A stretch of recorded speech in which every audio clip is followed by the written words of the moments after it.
Just to be clear, you're with the Cato Institute, which my Republican colleagues generally love and are always quoting you and talking about you whenever we're talking about budget or fiscal affairs or so on.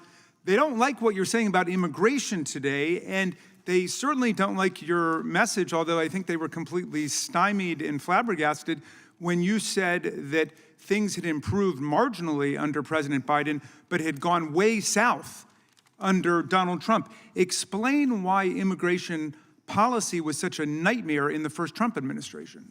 Well, we basically didn't have an immigration system by the end of the Trump administration. I mean, he basically banned all immigration from abroad, legal immigration from abroad, refugees down 92%, immigrant visas down 78%, non-immigrant visas down 80%. We basically didn't have an immigration system available to people at the end of the Trump administration. And if you look at what happened with convicted criminals crossing the border, the lack of focus on prioritization of convicted criminals in the interior, yes, the immigration system under the Trump administration led to a disaster. And ultimately, it took 4 years, but the Biden administration improved things significantly from the end of the Trump administration. So the new Trump administration inherits a situation that's better in terms of unlawful crossings. What is going to be the effect of all of these executive orders at this point? It seems almost like they're calculated to produce more chaos. Absolutely. He's trying to get rid of the legal channels by which people come into the country. He got rid of the refugee program day one. He got rid of the parole processes that allow people to enter legally on day one. He said, we're not going to do any kind of asylum, even for people who are entering the country legally. If you do that, what's the alternative? It's illegal immigration. And really, as long as we have illegal immigration, it's going to be a major touch point politically. All right, so let's say that he actually turns the whole country into chaos by trying to deport 12 million people as he's promised. What would the economic effect of that be? And I ask because I get business people coming to my office all the time from the hotel sector, from the construction sector, from seafood, from agriculture, saying there aren't enough people to do the work now. What would happen if we deported 12 million people? Right. Look, it would be a blow to the economy similar to the Great Recession in size, $2 trillion blow to the GDP on an annual basis.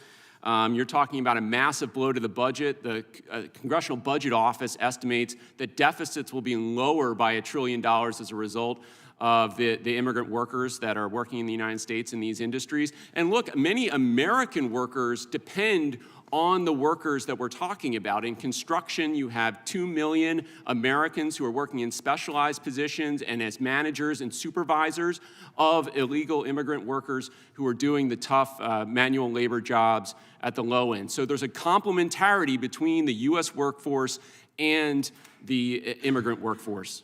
Well, most violent criminals are not undocumented immigrants. Most undocumented immigrants are not violent criminals.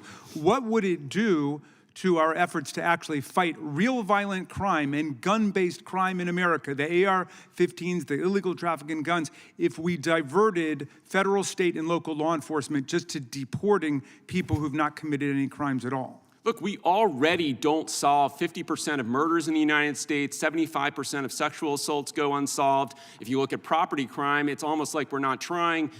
We need to focus on serious crimes in this country. We have a crime problem. I completely agree with that. But diverting state and local police in particular away from getting justice for victims is a terrible idea for the country. It will not produce safety. Yeah, and do you think it's a step on behalf of law and order to release en masse violent criminals who attacked the U.S. government to interrupt the joint session of Congress and the peaceful transfer of power in America? I think people who commit violent crime should have to serve their sentences and be punished accordingly. And that was actually the position, I think, taken by our distinguished colleague, Mr. Jordan from Ohio, who repeatedly distinguished between violent and nonviolent offenders. I'd like to ask unanimous consent to enter in the record a CNN article in which Chairman Jordan was quoted as being hesitant about the sweeping pardons and saying that they basically should be focused on people who had committed nonviolent rather than violent offenses. Without objection. Finally, what should we be doing now to fix the immigration system?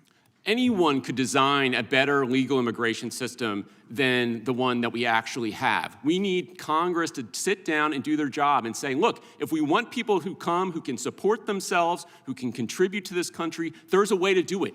It's not rocket science. You can write a law that says you have to come and be able to support yourself and contribute to the economy. We have bills that have done this in the past. We just need to pick them up and start that work again. Gentlemen,